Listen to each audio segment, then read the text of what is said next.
Apalagi kalau hanya sekedar wali murid. Maka kesempatan maulid, kesempatan untuk menyambung tali silaturahim. Yang kedua, silaturahim tentu saja dengan sahibul bait, Bapak Haji Rizwan beserta seluruh keluarga yang tak dapat saya sebutkan satu persatu. Kata beliau, ini ada jamaah masjid, jamaah subuh berkah, jamaah, semua jamaah. Kalau disebutkan satu-satu bisa azan subuh baru selesai. Maka secara umum saya sampaikan, hadirin hadirat, muslimin muslimat, mukminin mukminat yang belum kawin dan belum sunat. Semuanya insya Allah dimuliakan Allah Subhanahu wa Ta'ala. Amin ya Rabbal 'Alamin. Saya heran, padahal tadi katanya hujan. Ini malam terbuka kok saya rasa panas. Rupanya karena baru jaket baru, pakai jas baru. Bapak Ibu yang dimuliakan Allah Subhanahu wa Ta'ala, mengapa kita mesti membuat maulid? Padahal Nabi itu kan sudah lama kelahirannya. Mengapa mesti kita ulang-ulang setiap tahun? Wa dzakirhum bi ayyamillah. Ingatkanlah mereka tentang nikmat-nikmat Allah. Ingatkan mereka tentang nikmat sehat. Ingatkan tentang nikmat nikah. Ingatkan tentang nikmat umur. Ingatkan tentang nikmat harta. Maka semua nikmat yang terbesar adalah nikmat kedatangan Sayyidina wa Maulana Muhammad sallallahu alaihi wasallam. Jadi sesungguhnya dengan membuat maulid, itu kita sedang mengingatkan tentang nikmat terbesar. Nikmat terbesar di waktu malam, Lailatul Qadar. Nikmat terbesar di waktu siang, hari Arafah. Kalau ditanya, 360 hari siang, mana hari yang paling mulia? Hari Arafah. 360 malam, mana malam paling mulia? Lailatul Qadar. Lalu bagaimana dengan hari maulid? Tidak ada Lailatul Qadar, tidak ada hari Arafah kalau tidak ada kelahiran Nabi Muhammad sallallahu alaihi wasallam. Jadi kalau begitu malam dan siang kemuliaannya terletak pada Maulidur Rasul sallallahu alaihi wasallam. Tapi kita kan udah buat maulid di masjid, Pak Ustadz. Kata ulama, yang dimaksud dengan maulid itu adalah kita membuat di rumah kita sendiri. Kita masak nasi, kita masak makanan, kita undang kawan sahabat tetangga, lalu kita berbahagia dengan kemuliaan Nabi Muhammad SAW. Itulah yang disebut dengan maulid. Adapun yang dibuat di masjid itu maulid juga. Tapi itu maulid berjamaah. Jadi memang idealnya maulid. Kalau di Palembang, Sumatera Selatan, ada namanya maulid arba'in. Karena memang 40 malam. Dari mulai malam 1 Rabiul Awal sampailah ditambah 10 malam setelah itu. Kalau di Pekanbaru, Salasin 30 malam. Kalau di Aceh 3 bulan. Dari sejak sebulan sebelum Rabiul Awal, bulan Rabiul Awal, sebulan setelah Rabiul Awal. Satu harinya 3 kali. 3 kali 3, 90.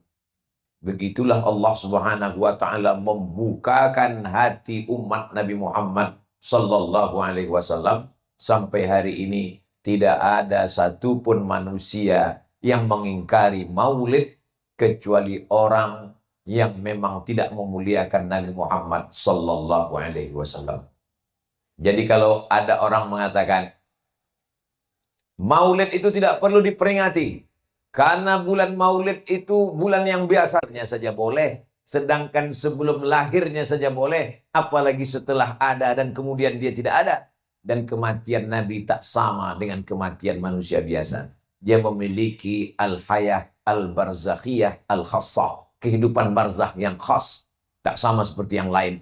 Dan sahabat itu bukan berarti fanatik buta. Sahabat itu rasional. Mereka bertanya, bagaimana mungkin salawat kami sampai kepadamu padahal engkau sudah meninggal ya Rasulullah? Nabi menjawab, Innallaha harramal arda ajsadal anbiya.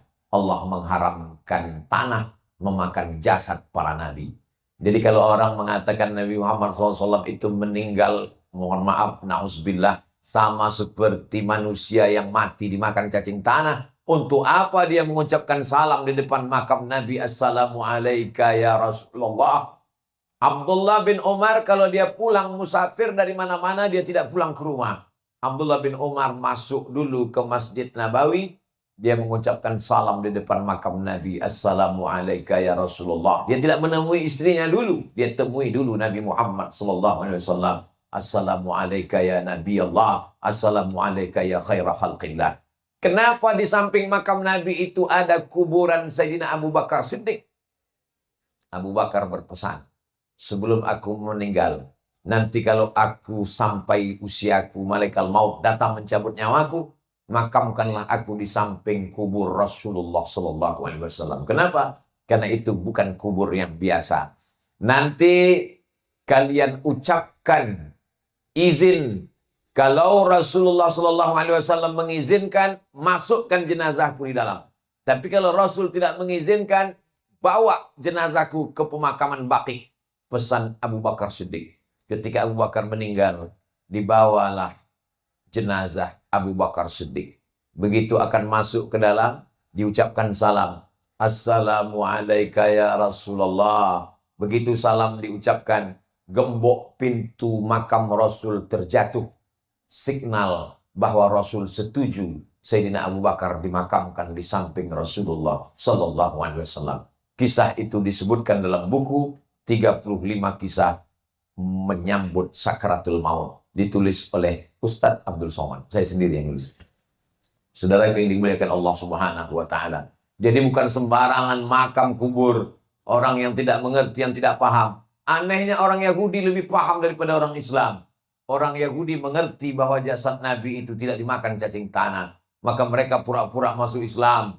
Nyari kos rumah sewa di daerah kota Al-Madinah Al-Munawwarah. Malam-malam dia gali dari kamar itu lubang terowongan kecil yang nanti akan menembus makam Nabi Muhammad SAW. Bagaimana Allah menjaga jasad Nabi?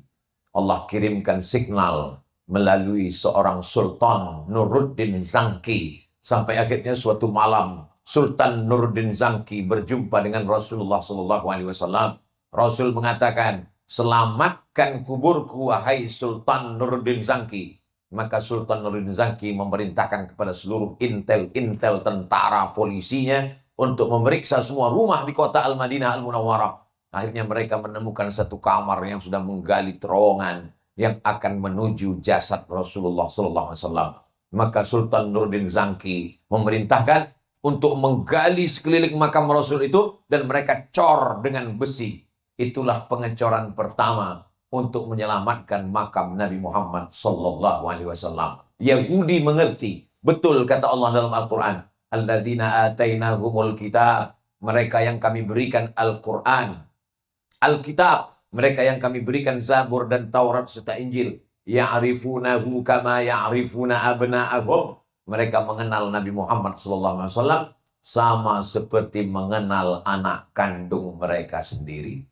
Mereka tahu bahwa ini jasad utuh. Mereka tahu bahwa dia hidup. Mereka tahu ini perlu diambil. Orang Islam tidak sampai pengetahuannya ke sana, mengejek, mengolok-olok, melemahkan, mendiskreditkan. Betul kata pepatah Arab, aduwwun aqilun khairun min sadiqin jahilin. Musuh yang berakal lebih baik daripada teman yang bodoh. Musuh tapi berpengetahuan lebih baik daripada kawan yang dungu. Kita bukanlah kawan yang dungu. Kita adalah umat Nabi Muhammad sallallahu alaihi wasallam. Kalau bukan karena dia, kita tidak diterima Allah. Sehebat apapun amal kita, kalau tidak menyandingkan namanya, asyhadu an la ilaha illallah wa asyhadu anna Muhammadan Rasulullah. Begitu Nabi datang ke kabilah-kabilah yang ada di kota Madinah, kata mereka, kami menerima Allah, tapi kami tidak menerimamu ya Muhammad. Turun ayat, qul, katakan kepada mereka, in kuntum tuhibbunallah, kalau memang kamu cinta kepada Allah, fattabi'uni, ikuti aku. Tidak ada jalan kecuali mengikuti jalan Nabi Muhammad sallallahu alaihi wasallam.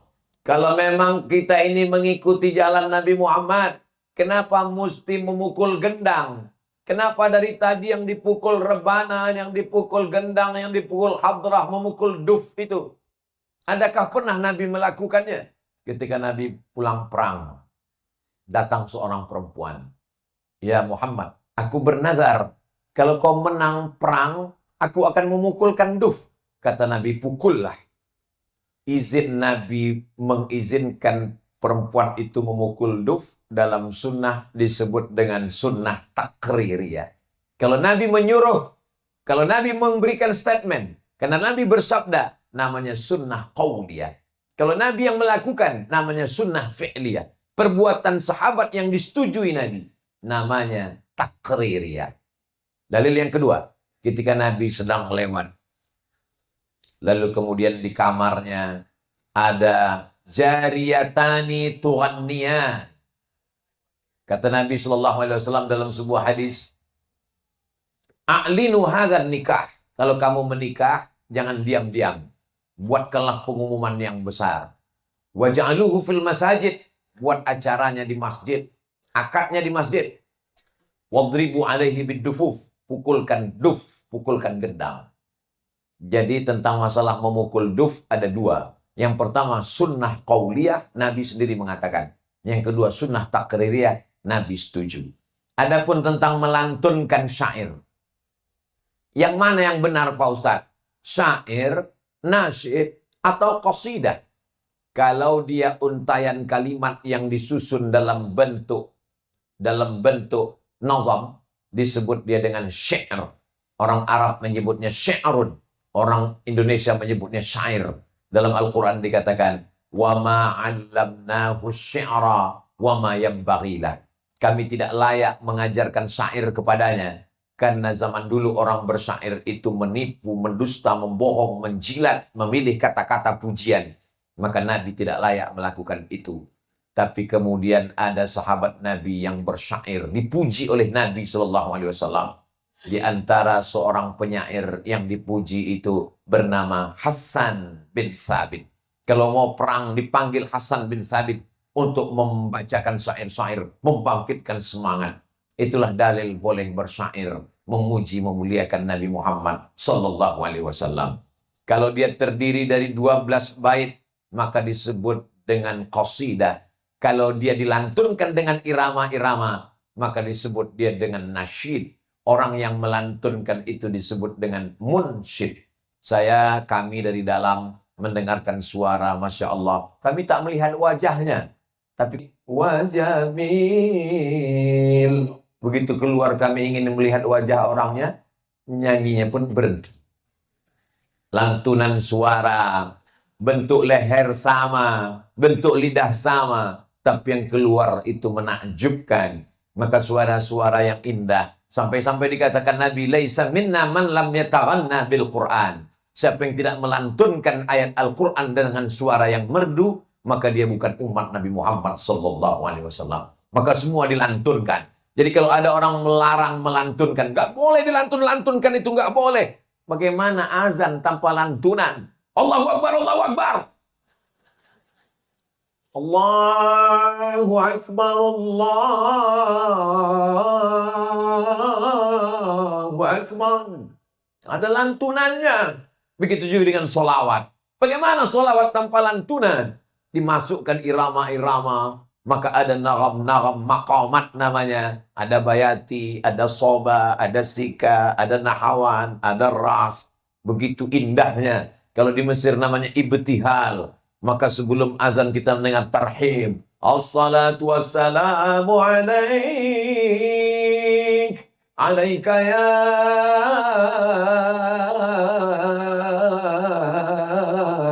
man.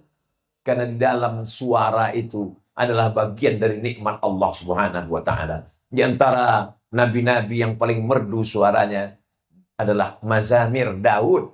Seruling Daud, saking kan lembutnya suara Nabi Daud. Bagaimana indahnya suara Nabi Daud itu? Waktu kecil kami disampaikan guru-guru, Nabi Daud itu kalau dia bersuara, sampai burung-burung lupa mengepakkan sayapnya. Yang sedang terbang pun jatuh ke bawah. Begitulah lantunan suara mereka. Jamaah yang dimuliakan Allah Subhanahu wa Ta'ala. Kalau ada anak kita yang suaranya bagus, latih dia berselawat. Latih dia nagam, latih dia maqamat, latih dia baca Quran. Anak saya suaranya kurang bagus Pak Ustadz, tapi tulisannya bagus. Latih dia menulis kaligrafi, ada namanya khat rat'i, ada namanya sulusi, ada namanya diwani, ada namanya diwani jali, ada namanya nasikhi. Bagus sekali. Anak saya ini Pak Ustadz, suaranya kurang bagus, tulisannya juga kurang bagus. Mungkin menulis tidak bagus, suara tidak bagus, tapi berenangnya bagus. Masukkan ke kolam renang.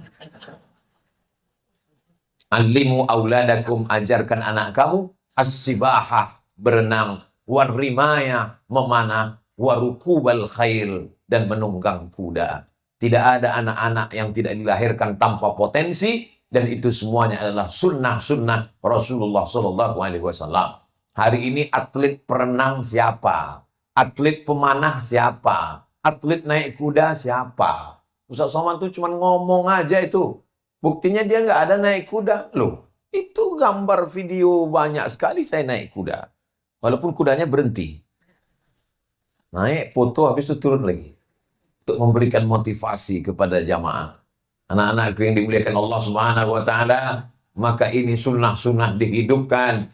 Karena Nabi SAW amat sangat senang melihat umatnya itu bersama. Innallaha yuhibbul ladzina yuqatiluna fi sabilihi saffa. Mereka satu barisan, ka'annahum bunyanun marsus. Mereka seperti satu bangunan yang kokoh, saling menguatkan antara tiang dengan dinding dengan atap, tidak pernah saling menjatuhkan. Hari ini kita lihat umat Islam itu seperti bangunan, tapi terpisah-pisah. Pintunya di sana, jendelanya di sana, atapnya di sana. Kita kembali ingin merekatnya kembali, sehingga dia menjadi rumah yang utuh, yang kokoh. Tapi rumah yang kokoh mesti ada kebersamaan di dalamnya. Karena kalau tidak, kata Nabi SAW, iyyakum wal furqah. Jangan sampai kamu berpecah belah. Kenapa? Al-furqatu azab. Karena perpecahan itu adalah azab. Dan bukti persatuan bahwa maulid bisa menyatukan, bahwa maulid bisa menggalang kekuatan. Contohnya adalah Jakarta. Jakarta kota metropolitan, kota modern, kota yang katanya siapa lu siapa gua, tak mau tahu dengan tetangga. Tapi begitu terjadi angin kencang menghantam, siapa yang bisa menyatukan umat ketika itu? Satu-satunya yang bisa menyatukan adalah maulid. Karena kalau dibuat undangan tablik akbar, susah membuat surat izinnya. Susah membuat izin keramaian. Tapi kalau sudah diundang kepada seluruh jamaah, nanti malam maulid, langsung berdatangan semuanya. Dan ketika ditanya, kenapa tidak urus surat izin keramaian? Kami nggak ada niat keramaian, tiba-tiba ramai sendiri. Jadi masalah maulid bisa menyatukan. Berbeda ormas, berbeda mazhab. Tapi kalau sudah maulid, maka ketika Nabi Muhammad dilecehkan, dihinakan, diadakan maulid, yang bertato-tato, yang beranting, yang gembel, datang semua ikut maulid. Pas ditanya, kenapa kalian datang? Mudah-mudahan dengan ini menyelamatkan kami. Mereka tahu bahwa dia akan mati. Setelah mati dia akan masuk liang lahat. Setelah itu dia akan dimakan cacing tanah. Dia akan bangkit. Dan saat bangkit nanti yang dapat memberikan syafaat utama, Sayyidina wa Maulana Muhammad Sallallahu Alaihi Wasallam. Mudah-mudahan kehadiran kita malam ini menyambung silaturahim dengan habaib, menyambung silaturahim dengan para ulama, menyambung silaturahim dengan keluarga Sahibul Bait, menyambung silaturahim dengan Rasulullah Sallallahu Alaihi Wasallam. Berakhir ke sebelah kanan, sekarang saya menuju ke sebelah kiri. Masya Allah, tabarakallah. Oke, mohon izin Habib. Insya Allah. Ibu mau mendengar cerita. Dulu orang Makkah itu istrinya unlimited edition. Nggak ada batasannya. Lalu turunlah ayat. Fankihu ma tabalakum minan nisa'i masna wa thulatha wa ruba. Ternyata ibu sudah hafal semua. Jadi kalau mereka menikah 1, 2, 3, 4, 5, 6, 7, 8, 9, 10. Lalu kemudian istri pertama melahirkan anak laki-laki yang paling tua. Lalu kemudian dia menikah lagi, istri yang terakhir itu, yang nomor 10, nomor 12, nomor 15, meninggal ini si bapak, maka istrinya yang terakhir itu diwarisi oleh anak yang pertama. Jadi perempuan itu sama seperti benda, seperti onta, seperti barang yang diwarisi. Sekarang saya tanya, ibu-ibu, kalau bapak meninggal, ibu dapat harta warisan nggak? Dapat. Yang membuat ibu berpindah dari benda yang diwarisi menjadi mewarisi. Dari yang sebelumnya diwarisi menjadi dapat harta warisan. Siapa yang mengangkat harkat martabat ibu? Nabi Muhammad Sallallahu Alaihi Wasallam. Kalau tidak lahir Nabi Muhammad, ibu sampai hari ini tetap dijadikan harta warisan. Jadi yang paling bersyukur kepada Rasulullah itu laki-laki apa perempuan? Ngaku semua ibu-ibu. Makanya ibu lebih banyak bersolawat kepada Nabi. Makanya yang paling banyak hadir pengajian laki-laki apa perempuan? Perempuan. Yang paling banyak kalau tabligh akbar itu yang paling semangat laki-laki apa perempuan? Perempuan. Makanya saya ditanya, Ustaz Somad, ya, katanya di neraka itu paling banyak perempuan. Betul saya bilang. Tapi di surga juga paling banyak ngaku. Ibu perbanyak selawat sebagai ungkapan terima kasih kepada Nabi Muhammad Sallallahu Alaihi Wasallam. Yang kedua, man ala salasa banatin, siapa punya 3 anak perempuan, fa'addabahunna, dididiknya dengan baik, wa zawwajahunna, dinikahkannya dengan orang baik, wa ahsana ilaihinna, dia buat baik sampai mati, falahul jannah, surgalah tempatnya. Dulu kalau punya anak perempuan dikubur hidup-hidup. Makanya turun ayat, wa idzal mau'udatu su'ilat bi ayyi dzambin qutilat. Anak perempuan nanti dihidupkan, innama amruhu idza arada syai'an ayaqula lahu kun. Hai anak perempuan, kenapa kalian dikubur hidup-hidup? Seandainya tidak datang Nabi Muhammad, ini tidak ada ibu-ibu. Senang dikubur hidup-hidup semua. Maka datanglah Nabi Muhammad. Apa kata Nabi? Siapa yang punya 3 anak perempuan, dididik dengan baik, maka masuk surga. Yang sebelumnya malu punya anak perempuan, dikubur hidup-hidup. Begitu Nabi datang, yang punya 3 anak perempuan sudah dapat kunci surga. Ibu yang sudah punya anak 3, kunci surga. Yang baru 2, tambah 1 lagi. Mudah-mudahan anak ibu solihah-solihah semua. Amin.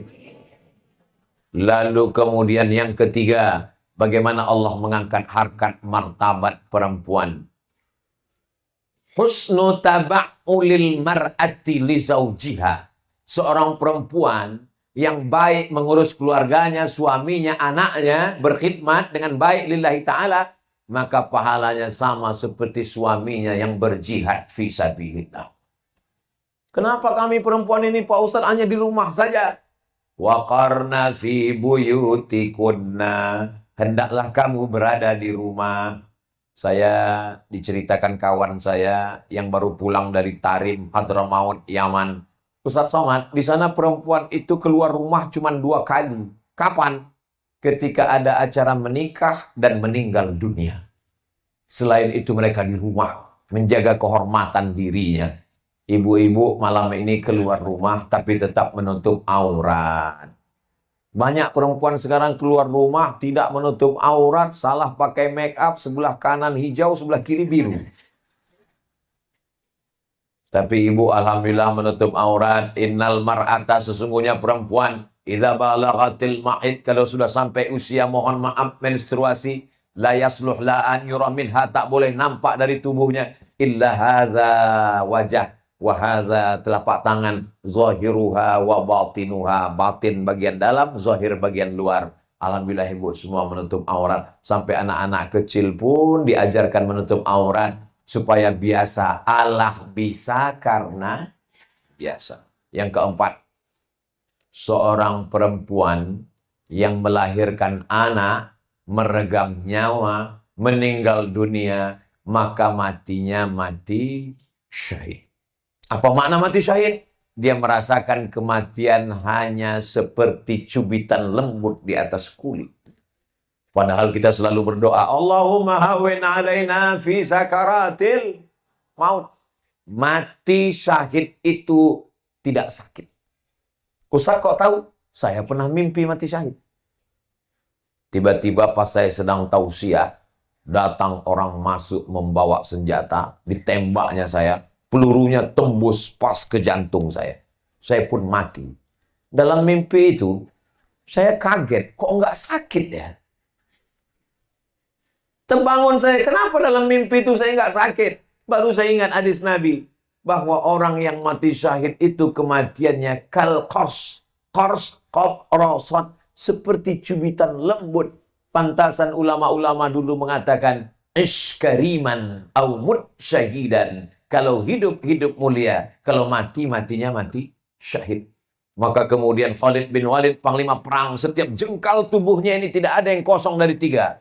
Tebasan pedang, tusukan anak panah, dan tombak. Dia menangis di atas tempat tidur. Sahabatnya datang menjenguk. Mengapa engkau menangis, wahai Khalid bin Walid? Aku menangis, mengapa aku tidak mati syahid di medan tempur peperangan? Ibu-ibu memang tidak perang, tapi ibu mendapatkan mati syahid. Andai dia tidak mendapatkan syahid, dia dapat pahala syahid. Seorang ibu Palestina menangis anaknya meninggal karena perang melawan Israel. Datanglah orang menasehatinya. Ibu jangan nangis, Bu. Anak ibu sudah mati syahid. Ibu jangan berduka ya, Bu. Apa kata dia? Aku menangis bukan karena anakku mati syahid. Aku menangis kenapa yang syahid cuma seorang. Kenapa tidak semuanya mati syahid. Insya Allah anak ibu akan mempertahankan negeri ini, membela ulama, menolong orang yang susah. Pahalanya mengalir sampai hari kiamat, insya Allah. Yang kelima, perempuan-perempuan yang menjaga keluarganya, harkat martabat dirinya, maka dia dinamakan Allah Subhanahu wa Ta'ala sebagai al-jannatu, surga tahta aqdamil ummahat, surga di bawah telapak kaki babysitter. Saking banyaknya anak-anak sekarang sudah tidak dijaga oleh ibunya lagi. Saya dikirimi video, ibu-ibu pulang dari kantor, turun dari mobil, anaknya, dia mau memeluk anaknya. Dia sangka anaknya datang ke pelukannya. Rupanya anaknya memeluk pembantunya. Menangis si ibu melelehkan air mata. Kalau ibu-ibu belum dapat videonya, nanti saya share. Kenapa? Karena dia sangka semua bisa dibayar dengan uang. Ada satu yang tidak bisa dibeli. Apa dia? Kasih sayang. Sampai hari ini belum ada mall yang menjual. Dijual kasih sayang. Kasih sayang hanya bisa dibeli dengan pengorbanan, tetes peluh keringat dan air mata. Dan ibu alhamdulillah mendapatkan itu semua. Jangan jual kasih sayang hanya dengan karena penyesalannya nanti tidak berkesudahan. Di hari tua kita, dititipkan mereka ke tempat yang menurut anak-anak kita. Mama tinggalnya di sini aja ya. Di sini mama makanannya lebih terjamin. Meleleh air mata kita. Aku mau di rumah sama kamu dengan cucu-cucuku. Enggak, Ma. Kamu di sini aja. Kenapa? Karena apa yang kita lakukan saat mereka kecil dulu, itu yang akan mereka lakukan setelah mereka dewasa nanti terhadap kita.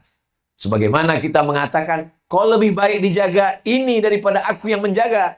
Maka mereka pun juga bisa berkata di hari tua kita, Mama lebih baik dijaga dia daripada aku. Mudah-mudahan itu tidak terjadi pada diri kita, insya Allah. Saya menjaga ibu saya pulang dari Maroko 2008. Dia baru meninggal 2019, 11 tahun bersama. Jadi kalau ada orang mengatakan, berbakti kepada orang tua. Kamu dengan orang tuamu berapa lama? Nggak pernah, Pak Ustadz.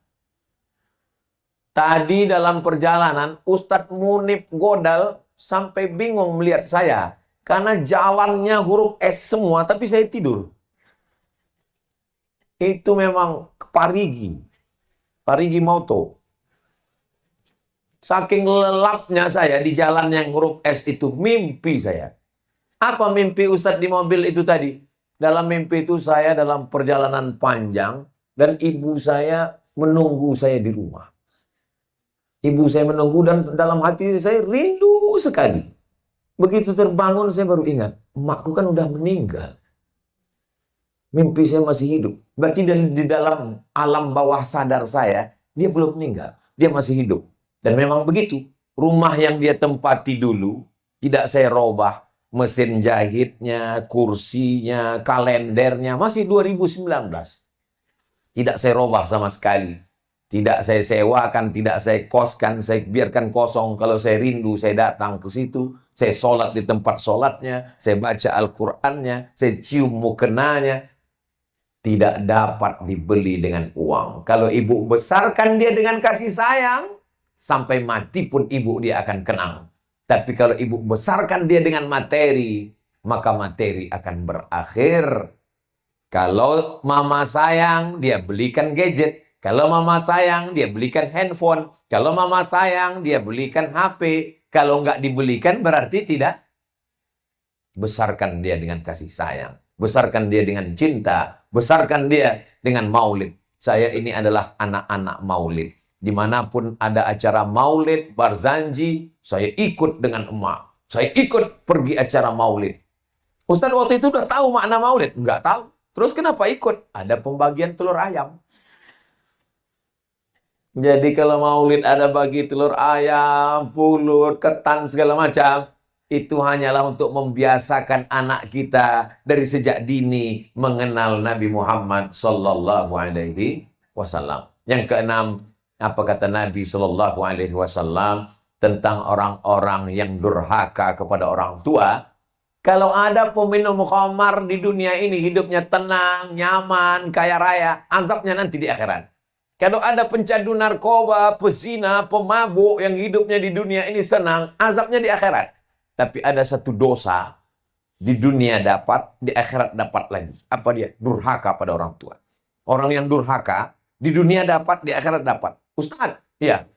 Di dunia sudah dapat, di akhirat kok dapat lagi? Di dunia itu baru DP-nya. Nanti cash-nya di akhirat. Makanya kata Nabi, ala adullukum ala akbaril kabair. Maukah kamu aku tunjukkan dosa terbesar di antara dosa besar? Apa itu ya Rasulullah? Al-Isyraq, syirik kepada Allah. Insya Allah kita semua sudah selamat dari syirik. Tapi yang nomor 2 ini mengkhawatirkan. Apa dia? Uququl walidain. Durhaka kepada orang tua. Kadang anak-anak ini durhaka, ditangkap seorang anak, dibawa kepada Umar bin Khattab. Bapaknya lapor. Ya Rasulullah, ya Umar, ya tolong hukum anak saya ini, anak ini durhaka. Umar bin Khattab orangnya bijaksana, dia tidak langsung hukum, dia tanya. Ada yang mau disampaikan, wahai anak? Kami sebagai anak ini ada hak enggak, wahai Umar? Kata Umar bin Khattab, kamu punya 3 hak. Apa hak kami sebagai anak? Diberi nama yang baik, diberi makan yang baik, diberi ibu yang baik. Kata si anak, ibu saya perempuan tak baik, nama saya tidak baik, makanan saya tidak baik. Apa kata Nabi? Laqad aqaqtahu qabla an ya'uqqa alaik. Kau lebih dulu durhaka kepada anakmu sebelum anakmu durhaka kepada diri. Jadi sebetulnya di balik anak durhaka itu terdapat ayah durhaka dan ibu durhaka. Karena dia tidak. Di sekolah dia diajarkan jilbab panjang, menutup aurat. Pulang ke rumah dia lihat kepala ibunya seperti sarang tawon. Di sekolah dia diajarkan anak-anak nggak boleh pakai celana pendek ya. Dia pulang dia lihat bapaknya pakai celana pendek, lututnya bekudis. Akhirnya anak confused, bingung dia mana yang benar antara sekolah. Makanya banyak sekolah membangun istana pasir di tepi pantai. Cantik istana di tepi pantai. Tapi orang tua seperti ombak yang menghanyutkan, meluluh lantakkan itu semua. Dan itu tidak terjadi di Palu. Karena di Palu ibunya sudah menutup auratnya semua. Masya Allah. Entah malam ini saja, wallahu a'lam. Yang ketujuh, ketika Nabi SAW melihat perempuan-perempuan yang banyak melalaikan sebagai tanggung jawab kepada suami, maka turunlah ayat al-mu'minun wal mu'minat ba'duhum awliya'u ba'd. Laki-laki dengan perempuan kewajibannya sama. Dalam hal apa? Ta'muruna bil ma'ruf wa tanhauna 'anil munkar. Ibu kok nggak ngelarang anak ibu pacaran? Tanggung jawab bapaknya. Oh enggak. Ibu. Selama ibu masih rajin bertanya, Assalamualaikum ibu. Waalaikumsalam. Kamu siapa? Datang dari mana? Anak siapa? Mau ngapain ke sini? Bawa anak berapa? Pulang jam berapa? Mau mesti tanya. Selama ibu masih rajin bertanya, Masya Allah, ibu adalah security yang the best. Nggak apa-apa di handphone ibu, nanti ketika ibu miss call anak ibu, kok nggak diangkat ya? Oh, handphonenya tinggal di atas tempat tidur. Dia lihat nama ibu ternyata di handphonenya bukan mama. Tapi apa? Security. Nggak apa-apa. Ibu sudah menjadi security yang menyelamatkan anak dari neraka jahanam. Tapi ketika ibu sudah diam, Bu, anak ibu tadi saya lihat dibawa orang ke mall. Nggak apa-apa. Dia kabarnya kemarin saya lihat dibawa motornya sampai pulang jam 12 malam. Pagi juga ikhlas. Pak Haji, kami bawa anaknya ya. Jangan. Selangkah dari rumah ini dibawa laki-laki yang tidak mahram. Selangkah juga saya nanti masuk neraka jahanam. Jangan bawa. Datang ibunya dari dapur. Nggak apa-apa bang. Kita dulu lebih parah dari itu. Ba'duhum awliya'u ba'd. Kalian akan saling tolong-menolong, menjaga. Kullukum ra'in. Kepala rumah tangga, kamu pemimpin. Wa kullukum mas'ulun ar-ra'iyati. Tapi perempuan juga apa kata Nabi? Wa kullukum mas'ulatun. Setiap perempuan bertanggung jawab. Perempuan yang baik itu bagaimana? Idza amartaha ata'atska. Kalau kau perintahkan dia taat, wajib sami'na wa ata'na. Wa idza ghibta anha hafizat. Kalau engkau pergi, maka dia menjaga kehormatan dirinya, menjaga hartamu, menjaga rumahmu, menjaga anak-anakmu. Jadi kewajiban menjaga anak bukan hanya bapak, tapi ibu yang lebih lama menjaga anak. Ibu yang luar biasa. Yang kedelapan, mengandung 9 bulan 10 hari, menyusukan 2 tahun lamanya. Di Palu mengandung memang masih 9 bulan 10 hari. Mengandung 9 bulan 10 hari, meregang nyawa, berawal dari badan yang tidak stabil, penciuman tidak normal, karena hormon di tubuh terjadi kekacauan. Sampai-sampai suaminya pun bau tong sampah. Bang, jauh sana, bau, kata dia. Padahal dulu itulah laki-laki yang tak dapat ditinggalkannya. Kaulah bulan, kaulah bintang, siang malam terbayang-bayang, makan tak kenyang, tidur tak lelap. Tapi begitu terjadi perubahan hormon pada tubuhnya, semua dia cium bau busuk. Lalu kemudian rahimnya, mohon maaf, mulai janin membesar di dalam. Karena janin membesar, ususnya tertekan, makannya tidak enak, jantungnya tidak normal, nafasnya sesak. Karena semakin besar, tulang belakangnya membengkok, akhirnya dia melahirkan patah-patah tulang rusuknya, meregang nyawa, tak dapat dibalas dengan apapun. Maka Al-Quran mengatakan, wahnan ala wahnin, lemah di atas lemah. Tidak ada lagi yang lebih lemah daripada perempuan yang mengandung, lemah di atas lemah. Ini nanti kalau saya ceritakan terus, ibu ngomong, Ustadz ini kayak pernah aja merasakan. Inilah yang tidak bisa ditafsirkan oleh laki-laki walaupun dia ahli tafsir. Karena ini berbicara tentang rasa. Kata-kata sehebat apapun saya susun, tak dapat mewakili rasa sakitnya melahirkan. Kenapa? Ibu akan berkata, karena rasaku belum tentu rasamu. Makanya anak perempuan biasanya lebih sayang pada ibunya daripada anak laki-laki. Kenapa? Karena setelah dia melahirkan anak, dia peluk ibunya. Ternyata mama dulu begitu ya. Iyalah, kau aja nggak pret. Setelah dia punya anak, umurnya 25 tahun. Sejak umur 5 tahun dia melawan. Tapi setelah dia sadar, barulah dia berbakti kepada orang tuanya. Jadi kalau ada perempuan yang tidak sayang kepada ibunya, Ini perlu dironsen. Jangan-jangan otaknya sudah lama hilang. Jangan-jangan jantungnya sudah lama melayang. Karena perempuan merasakan, saya laki-laki, saya bukan perempuan, saya asli laki-laki. Tapi saya sayang ke ibu saya. Walaupun saya tak merasakan bagaimana dia melahirkan saya. Tapi saya amat sangat merasakan itu, kasih sayang dirasakan dengan hati yang paling dalam. Yang ke-9. Wa hamluhu wa fisaluhu fi amaini. Yang paling bagus kata Nabi SAW, haulaini kamilaini liman arada ayyutimma ridha'ah. Yang paling bagus menyusukan anak adalah haulaini 2 tahun. Tiba-tiba saya dengar iklan di radio. Susukan anak Anda 6 bulan, ASI eksklusif. Otaknya akan cerdas, imun tubuhnya kuat, hubungan emosional antara ibu dan anak. Didiskon 1/3 saja masih kuat. Selamat tulangnya dari osteoporosis. Didiskon jadi 6 bulan saja, begitu kuat. Apalagi 2 tahun. Ternyata tulang tengkorak kepala sempurna pertumbuhannya setelah 2 tahun. Mau ditawar hukum Allah. Tiba-tiba diganti dengan susu kambing. Jangan heran anak-anak hari ini berbakti kepada diganti ke susu kaleng. Na'udzubillah. Kecuali dalam keadaan darurat tingkat tinggi tidak dapat, kecuali pilihannya cuma 2, antara mati atau alternatif. Boleh, tapi selama tidak sehat walafiat, maka kita laksanakan. Karena ada hikmah-hikmah yang luar biasa. Yang paling terpenting di antara menyusukan anak ini adalah terjalinnya hubungan emosional ibu dan anak. Saya heran anak saya ini Pak Ustadz ya. Dia lebih mau curhat sama pacarnya daripada saya. Lebih mau cerita tentang kepribadiannya dengan temannya daripada saya.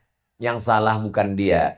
Karena ibu sudah melepaskan hubungan dengan dia sejak dia lahir ke dunia. Lewat apa? Menyusukannya kepada yang lain. Ini mesti dijaga. Tapi udah lewat Pak Ustadz, anak saya SMA semua. Kepada cucu kita, kepada anak-anak kita. Karena bagaimana perempuan di masa akan datang, bagaimana ibu-ibu mendidik anaknya sekarang, begitulah masa depan Indonesia, masa depan Palu, masa depan Sulawesi Tengah. Makanya saya senang sekali berhadapan dengan ibu-ibu ini. Kenapa mesti dipagar ibu-ibu ini? Ini kan ibu-ibu yang baik. Ini adalah mak-mak garis keras. Radikal. Tapi radikalnya bukan dalam masalah maksiat dan dosa. Radikal dalam hal cinta kepada maulid Nabi Muhammad sallallahu alaihi wasallam. Yang terakhir yang ke-10. Ilzam rijlaiha, kau urus telapak kakinya. Bukan kepalanya, bukan rambutnya, bukan wajahnya. Urus telapak kakinya, fathammal jannah. Maka kau dapatkan surga. Kalau tapak kakinya saja diurus dapat surga, apalagi kau buatkan rumahnya. Apalagi kau belikan mobilnya. Maka mintalah rezeki kepada Allah.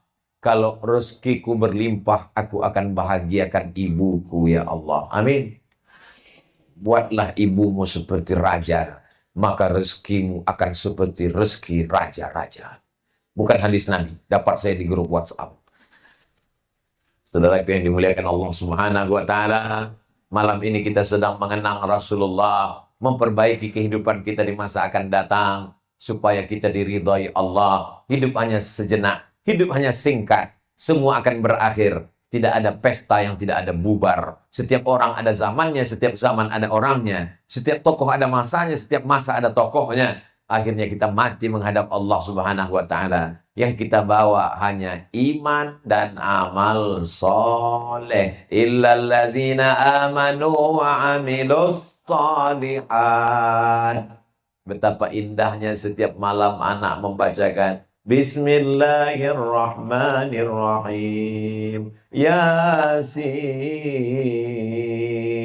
Wal Qur'anil Hakim. Innaka laminal mursalin ala siratim mustaqim. tanzilal azizir rahim. Ibu bangun jam 2 malam mendengar anak baca Yasin. Ya Allah, dia tahajud rupanya. Begitu dibuka pintu kamarnya, rupanya TV belum mati.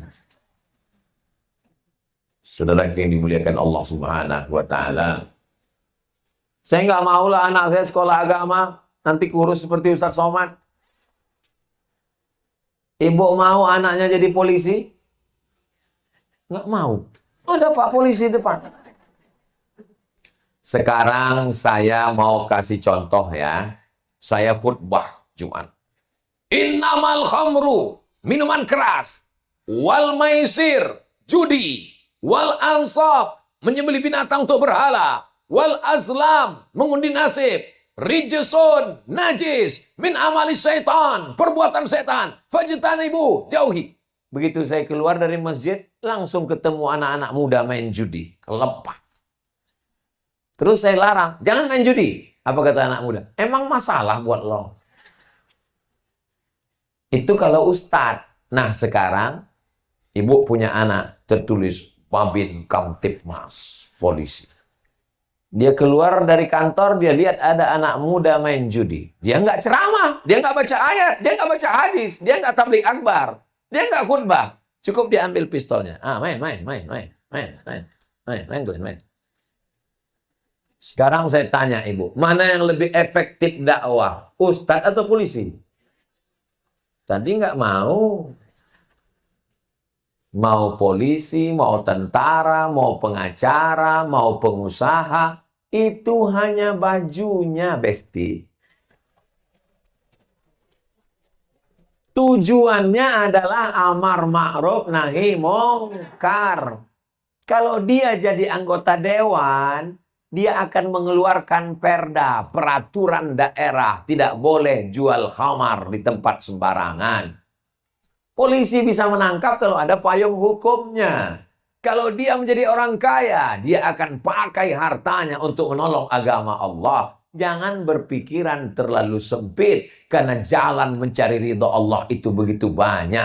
Mau jalan apapun, yang penting diridhoi, disenangi Allah. Allah kalau sudah ridha, suka, semua dia kasih. Wala saufa yu'tika rabbuka fatardha. Silakan anak ibu jadi apapun, tapi ibu nasihatkan dia. Kau ku kandung 9 bulan 10 hari, kau ku susukan 2 tahun, kau ku besarkan dengan tetes peluh keringat air mata, kau ku lahirkan meregang nyawa. Aku tidak setuju, tidak ikhlas kalau kau hanya menjadi calon penghuni neraka, anakku. Kalau Ustadz yang ngomong nggak sampai ke telinganya, Ustadz Abu Somad menggelegar tabligh akbar ceramah, takutlah pada Allah. Nggak sampai, kenapa? Dia nggak datang. Tapi kalau ibu yang ngomong, kata-kata ibu menusuk tangkai jantungnya, masuk ke tulang sumsumnya, datang ke otaknya. Dia akan menjadi soleh. Doa silahul mu'min. Doa senjatanya orang beriman.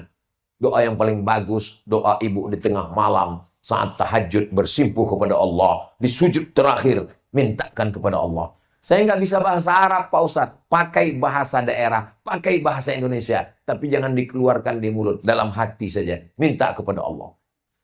Saya ini dulu pecandu narkoba, Pak Ustadz. Saya ketemu sama orang, saya ini narkoba, nggak berhenti, Pak Ustadz. Sudah rehabilitasi nggak mempan. Terus gimana ceritanya Bapak berhenti? Mak saya umroh. Terus dia bawa air zam-zam. 7 putaran. Jamaah yang lain doanya subhanallah walhamdulillah wala ilaha illallah wallahu akbar. Mak saya nggak gitu Pak Ustadz. Apa doanya? Dia bawa satu dirigen, anakku berhenti narkoba, anakku berhenti narkoba, anakku berhenti narkoba, anakku berhenti narkoba. 7 putaran. Habis itu dia pulang, dia panggil anaknya. Sini, kau sudah kudoakan 7 putaran, sekarang kau mandikan ini, kau minum. Kalau nggak berhenti juga, neraka jahanam lah tempat kau. Akhirnya berhenti barokah doa seorang ibu. Ibu, walaupun doanya nggak baik, jadi. Saya nggak percaya, Pak Ustadz. Hadisnya ada. Ada seorang ahli ibadah namanya Juraij. Siapa namanya? Juraij. Ibunya lewat. Ahli ibadah zaman itu nggak boleh ke pasar, nggak boleh keluar rumah, di tempat ibadah aja. Ibunya manggil, ya Juraij, Dia diam karena dia sedang beribadah. Ya Juraij. Dia juga diam, dia sedang beribadah. Ya Juraij. Dia nggak jawab, dia ibadah. Apa kata ibunya? Allahumma la tumithu hatta turihi wujuhal mumisat. Jangan matikan Juraij sebelum matanya melihat wanita tunasusila. Kira-kira mungkinkah mata ahli ibadah melihat WTS? Nggak mungkin. Tapi karena doa ibu luar biasa. Nggak lama sesudah itu, seorang perempuan pengembala kambing, maaf, hamil. Ditangkap. Ditanya, siapa yang mengambil ibu? Apa jawab dia? Juraij. Dipanggil Juraij. Juraij penipu pembohong. Ternyata kamu selama ini menampilkan diri sebagai ahli ibadah. Cuman pencitraan aja. Ini pengembala kambing perempuan ini hamil anakmu. Mereka hancurkan tempat ibadahnya. Sebelum mereka membunuhnya, kata Juraij, bunuh aku setelah anak ini lahir. Jangan sekarang. Begitu anak itu lahir, mereka tusuk pusarnya. Anak itu lahir dibawa ke Juraij. Juraij, katamu kau akan dibunuh kalau anak ini lahir ya. Ini anak. Juraij menusuk telunjuknya ke pusar anak itu dan bertanya, siapa bapakmu? Anak itu menjawab, Ko-boy. Ko sapi, boy pengembala sapi. Bapakku adalah ra'il ghanam, pengembala. Lalu mereka semuanya sadar bahwa ini wali Allah. Mereka pun minta maaf. Maafkan kami Juraij, maafkan kami Juraij. Mereka bangunkan lagi tempat ibadah Juraij dari emas. Kata Juraij, jangan bangunkan dari emas. Tetap sedia kala. Ini hanya Allah ingin menunjukkan kepada kamu semua bahwa doa seorang ibu terkabul walaupun salah. Makanya ibu jangan pernah berkata yang tidak baik. Hei anak setan. Jadi setan betulan dia. Kalau mau marah sama dia, hei calon gubernur Sulawesi Tengah. Hei calon